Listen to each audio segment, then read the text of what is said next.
Away from drugs and drug-related stories, let's go to Parliament now, where the minority in Parliament has described as unacceptable government's decision not to increase the producer price of cocoa for the 2017 crop season.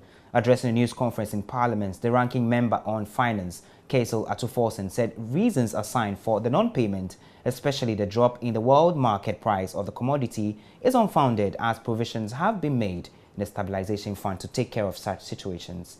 The group is also unhappy with government's decision to disregard the Producer Price Review Committee in arriving at a decision not to increase the price for farmers.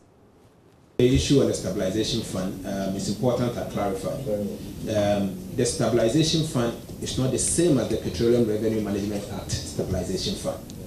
This is a Stabilization Fund established by Ghana Cocoa Board under President John Dramani Mahama in 2014. The President at the time directed Ghana Cocoa Board that he foresees certain times ahead that cocoa prices may come down. And if care is not taken, prices at the world market may come down to the extent that the cocoa farmer may be worse off.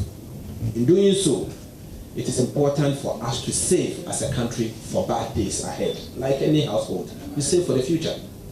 So Ghana Cocoa Board decided to set aside $150 million first in 2014. And then in 2015 we topped up. That money is for the purposes of investment. So what we are saying is that Ghana Cocoa Board should come out to tell Ghanaians how much is in the Stabilization Fund. And if they are to apply the Stabilization Fund, because that is what it was set for, what will be the mitigation effect on the ordinary Ghanaian? Because we need to know.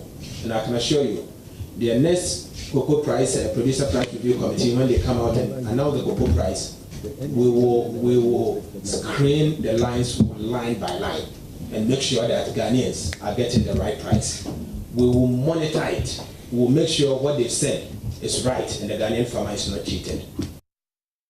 The minority group has also been criticizing government's policy on supply of fertilizers to farmers. Now, ranking member on Food and Agriculture Committee, Eric Opoku, says the current arrangement will leave farmers even more impoverished and also result in lower yields across the country. Surprisingly, the MPP government, on assumption of office, has replaced the free fertilization program with a program under which farmers pay 80 Ghana cedis for a bag of fertilizer. This is unacceptable.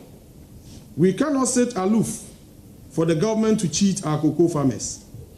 Under the free fertilization program, the cocoa farmer was entitled to 7.5 bags of granular fertilizer or 2 liters of liquid fertilizer per every hectare of cocoa farm. So a farmer who has 100 hectares of cocoa farm was given 750 bags of fertilizer free of charge. Today, under President Akufo-Addo, Bawumia government, the same farmer is to pay 60,000 Ghana cedis for the same 750 bags of fertilizer. This has exposed the Ghanaian cocoa farmer to intolerable levels of penury. We want to emphasize that the cocoa farmers have indirectly, through the producer price determination formula used for the 2016-17 cocoa season, paid for the fertilizer.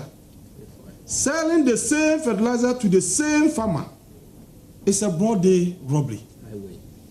We are therefore urging the MPP government to be sensitive to the plight of the Ghanaian cocoa farmer by halting the sale of the fertilizer and revert to the NDC's free fertilization program for the rest of the 2016-2017 cocoa season.